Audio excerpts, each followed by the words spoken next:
lights glitter, stands a fragile little girl, heedless of the night winds bitter, as they round about her world, while the thousands pass unheeding in the evening's waning hours.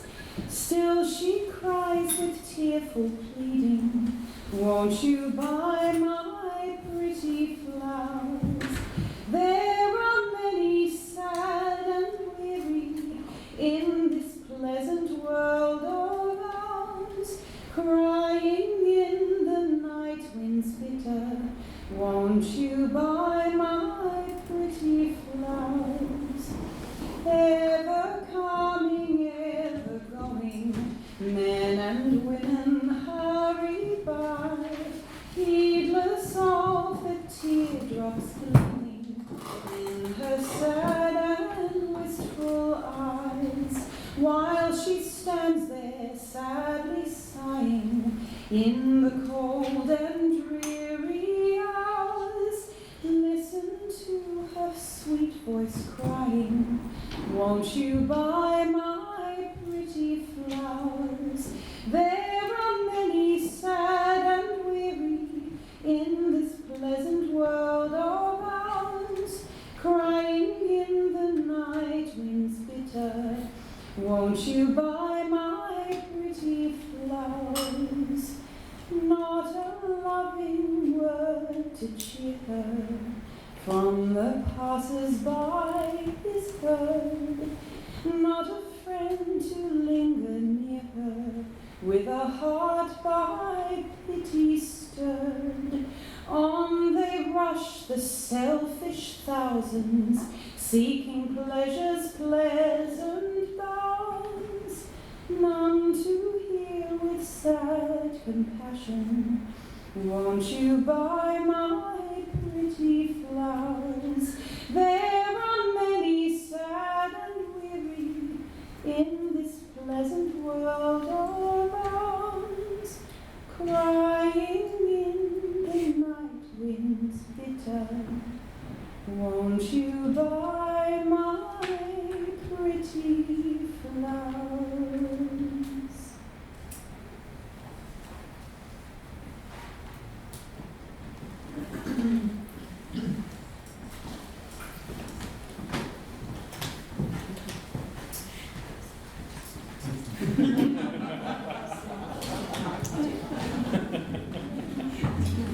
Good evening.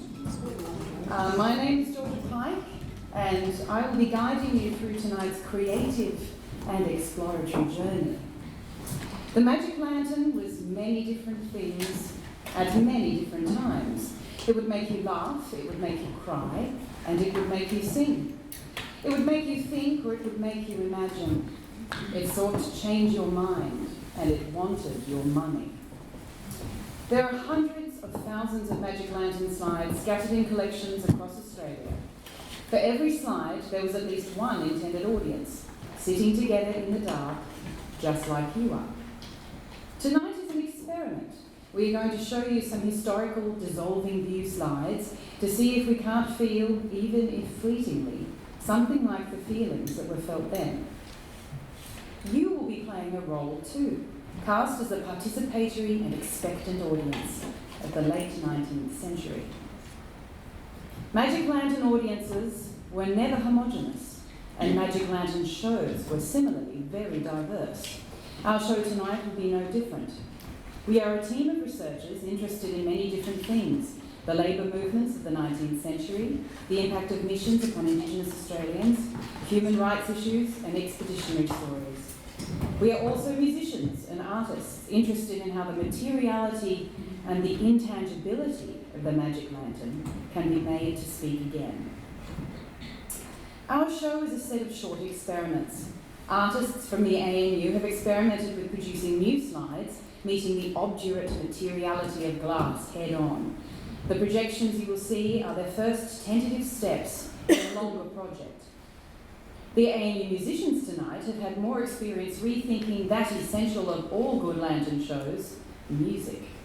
And some of our academic research team will be taking a leap for the first time into performing their research material. But before we begin in earnest, let's limber up with a few jokes.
Robert Sherrod, an English writer and friend of Oscar Wilde, wrote a, quote, truly sensational book entitled The White Slaves of England, being true pictures of certain social conditions in the Kingdom of England in the year 1897. Later, a set of magic lantern slides were developed from the book's illustrations by Harold Pifford. Professor Paul Pickering will read to you something like what may have been heard when these austere documentary drawings were first projected.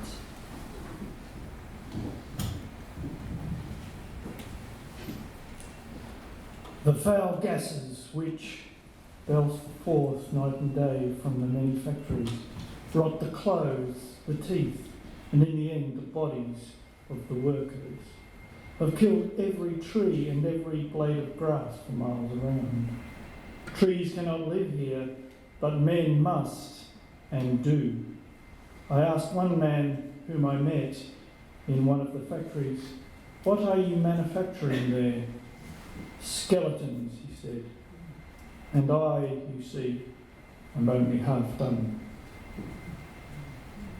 The linemen are those who load the slate from iron after turning it over and over on the lifts by which it is conveyed to the chamber where it is treated with chlorine. The men with a thick oaken gag or muzzle in their mouths in a cloud of white particles. In the summer, the heat is quite intolerable.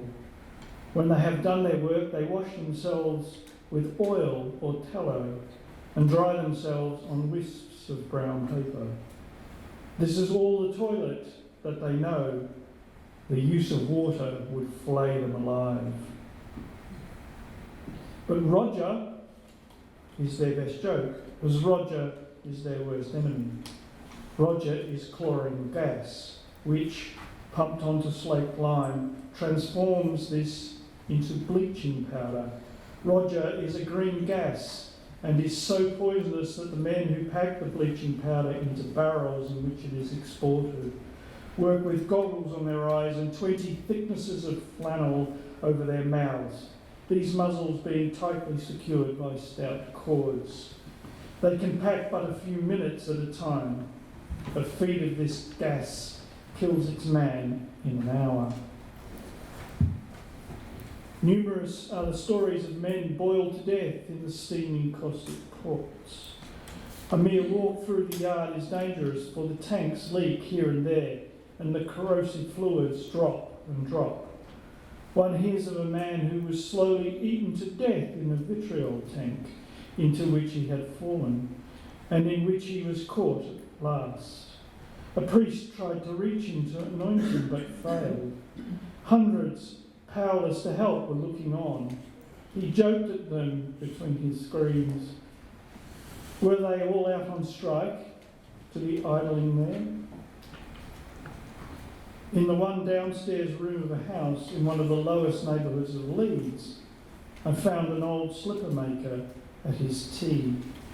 It was a crowded scene, and one wondered how a man could live in and work in such a room.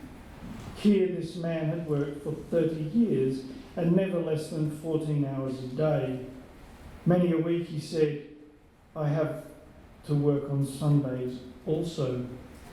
He declared that his life was a miserable one and that the trade had never been worse. He laughed when I asked him what pleasure he enjoyed in life. There's no such thing as pleasure for me. I go from my bed to my seat and from my seat to my bed, though now and again I may get, say, an hour over my paper. Here may be seen in some filthy room an old dilapidated factory in the Leylands. 50 people, men, women, boys and girls, all huddled together sewing as though their life for dear life. The stench in the room, its uncleanliness surpasses description. The finished garments are lying pell-mell on the floor in the filth and the vermin. They are flogged into their work, one said. For all the time the gaunt sweater stalks about, scolding, inspecting. He is usually a haggard and starving man himself, a victim of human competition. The woolcomber's parlour, their great weariness, stamps them with an appearance almost ethereal or wraith-like. Exhausted by the superhuman effects of their nightly toil, their movements and their leisure movements are slow and deliberate, a very parody of human dignity. One is reminded as one looks at them of the hashish eater. Such languor is theirs. But the eyes to which he who scrutinises another man will always look first, have an expression which characterises these men beyond doubt or hesitation. It is an expression of utter hopelessness, of fatigue which surpasses words.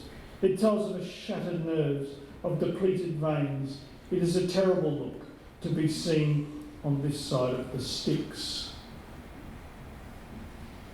The death of a white lead worker is so trivial a matter that public curiosity concerning it is too small to warrant an able editor to sacrifice any of his space to such an item of news. And yet, there may be some to think this death at the hands of an English industry an event of tremendous importance, not local only, but national, political, universal. There had come pain almost from the first, but she had remained at her work, till one morning she fell down on the floor of the factory, foaming at the mouth and tearing at her hair. She was carried to the workhouse and, as a nurse told me, carried on terrible in wild delirium. I looked at the entry in the workhouse register. Elizabeth Ryan, lead poisoning.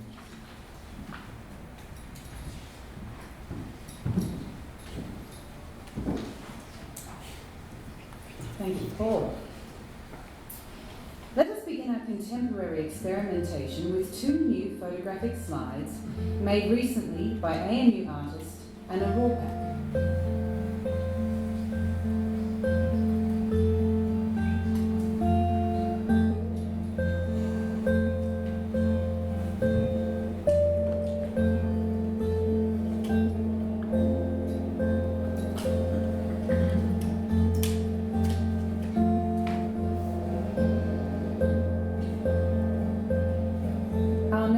Of contemporary slides have been made by Katie Hain and Waratah Lay, and both are about the local, Canberra itself.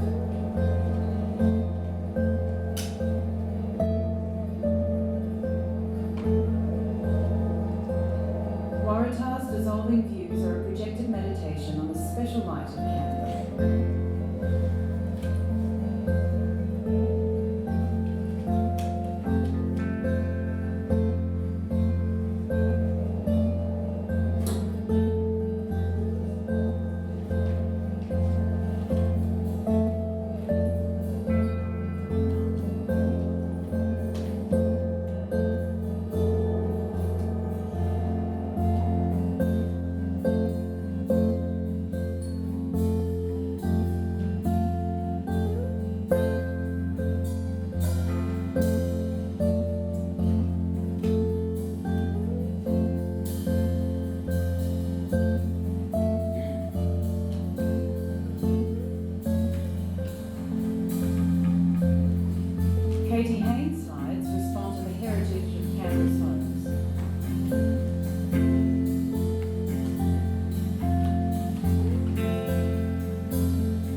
Magic Lantern audience in the early 1900s knew one thing: there were some pictures that no artist could paint.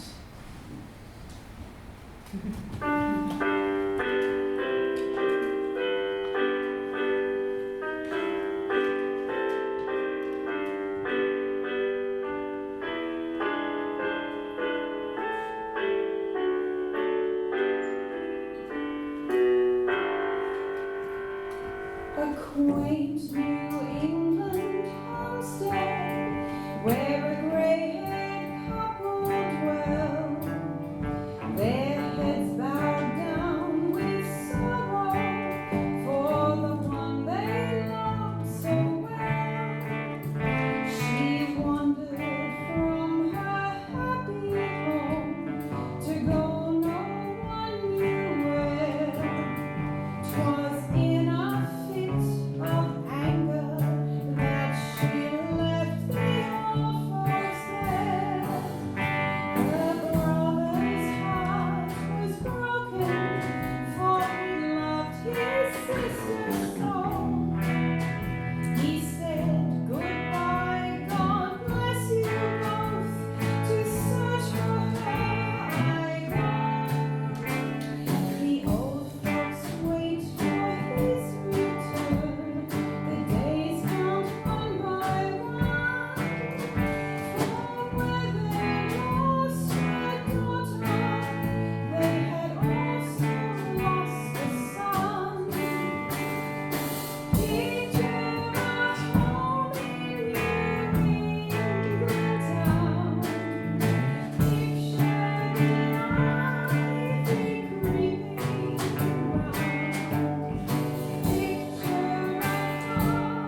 In the 19th century, everyone knew what a chromatrope was.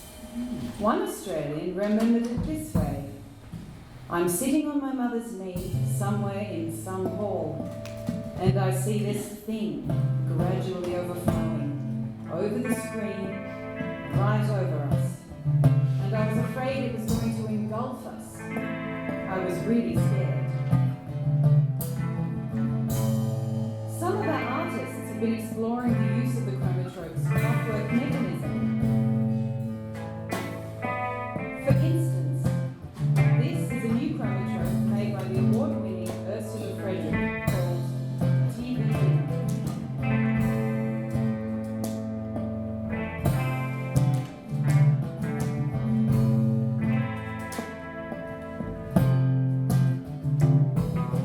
Tony Curran's work is entitled Brainwash on Delicate Cycle.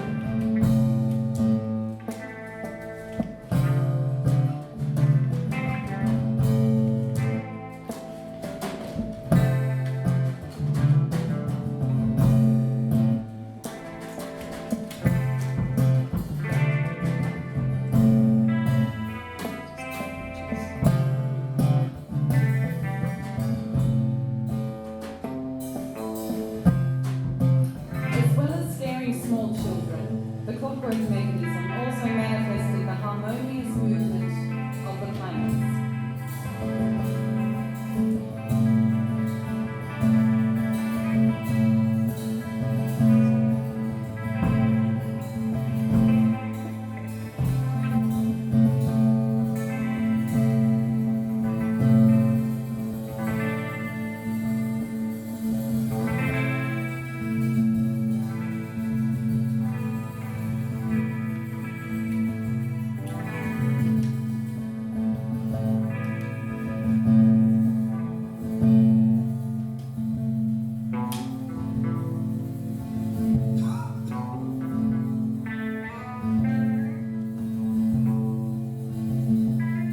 Professor Nick Peterson will now introduce a set of slides that he has identified as having been used by the Bible Society to raise funds in Victoria to be used in the production and distribution of Bibles that had been translated into local languages.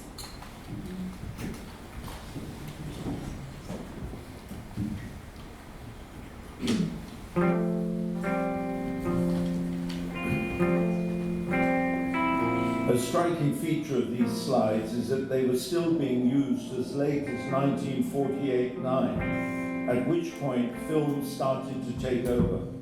Here, T.G.H. Strello is working with Conrad, Zacharias, Nathaniel, Jacob, and Moses to revise his father's translation of the New Testament in February 1948. His father, Carl Strello, had arrived at the Hermsburg Mission in 1894 and within 6 months was giving sermons in Aranda.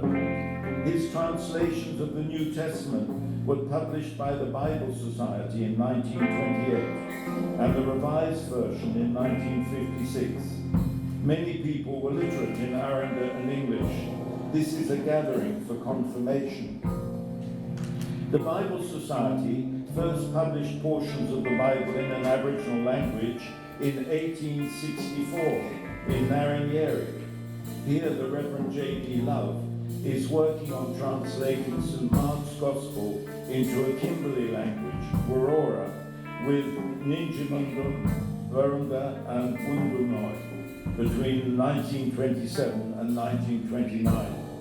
St. Mark's Gospel was usually the first translated, as it is the shortest.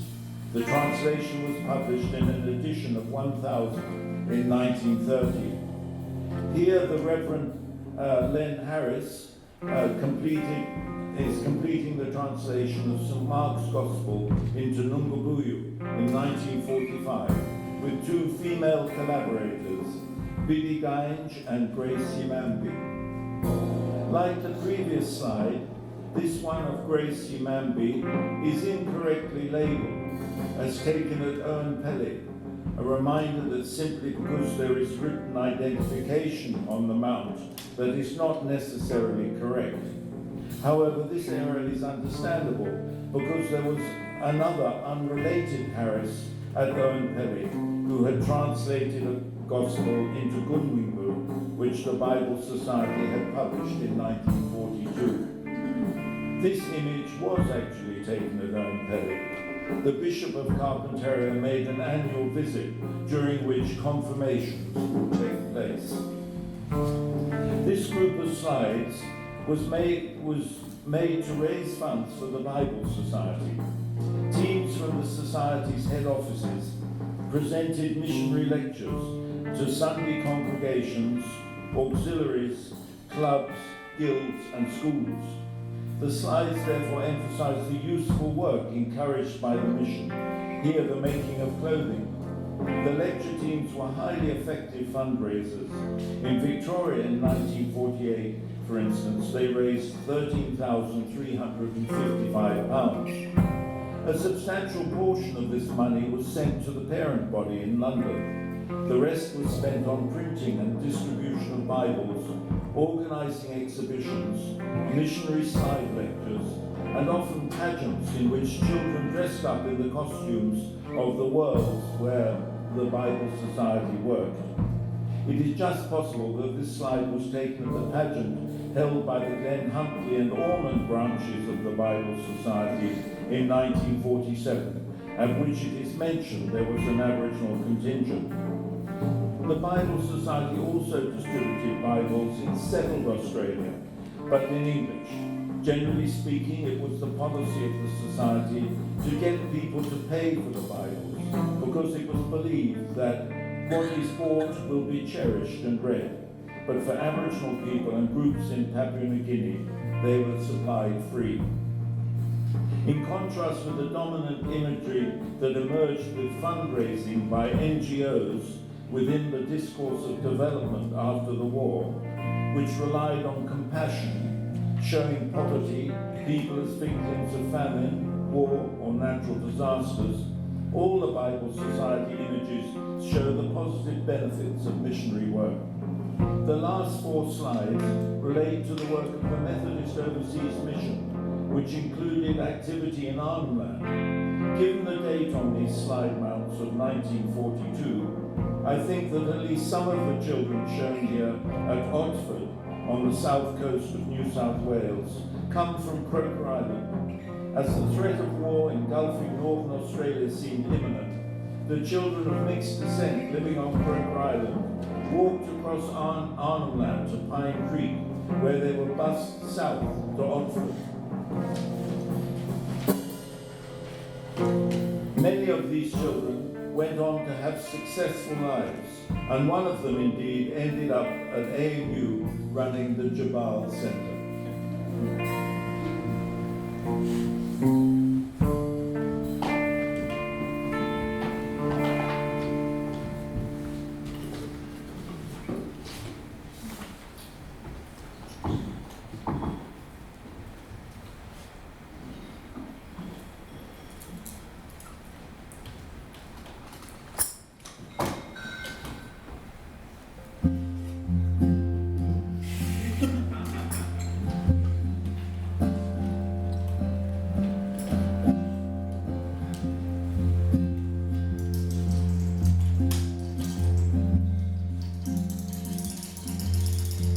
We have a series of dissolving view slides made recently by ANU print media and drawing artist Nikki Haynes, a set entitled Running Nowhere.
more mechanical slides. These slides are approximately 120 years old.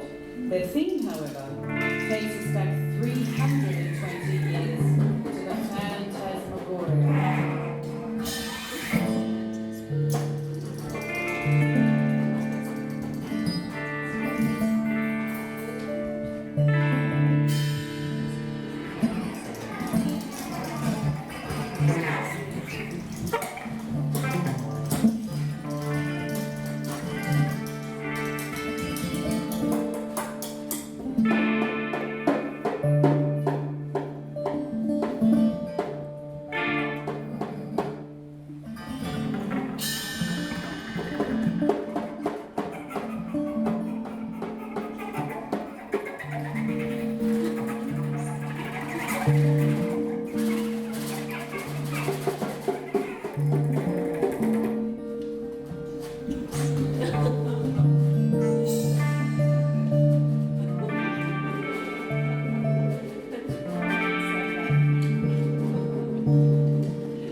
Images of ships upon the rolling seas were also intensely popular.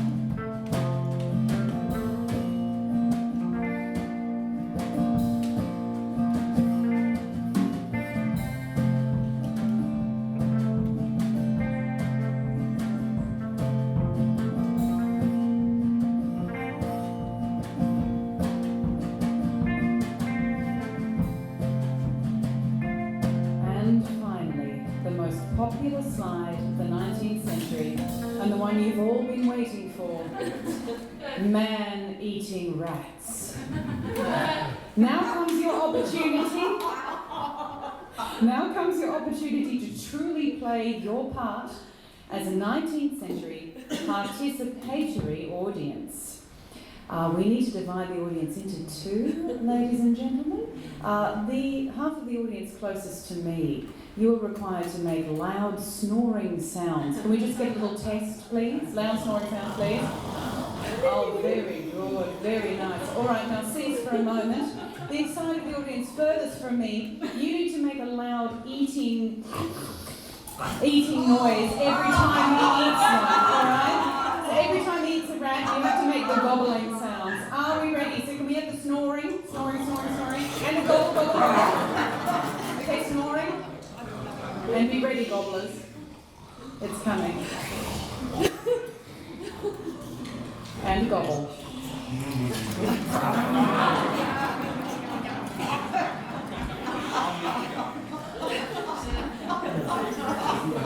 Hasn't finished.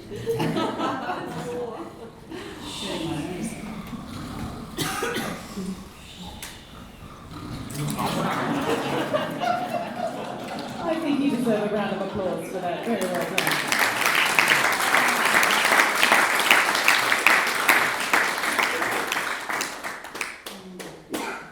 In 1847, a Magic Lantern show was presented in Adelaide. The local newspaper was not complimentary. It stated, the exhibition was a sort of melange consisting of optical illusions, phantasmagoria, fun and harlequinade. The dissolving views were numerous and diversified, but contained too few representations of local objects. Some of the personal figures bordered upon indelicacy, so much so as, in our opinion, to deter parents from treating their children to an otherwise harmless amusement, and it struck us that the dance of death savoured too much of profanity.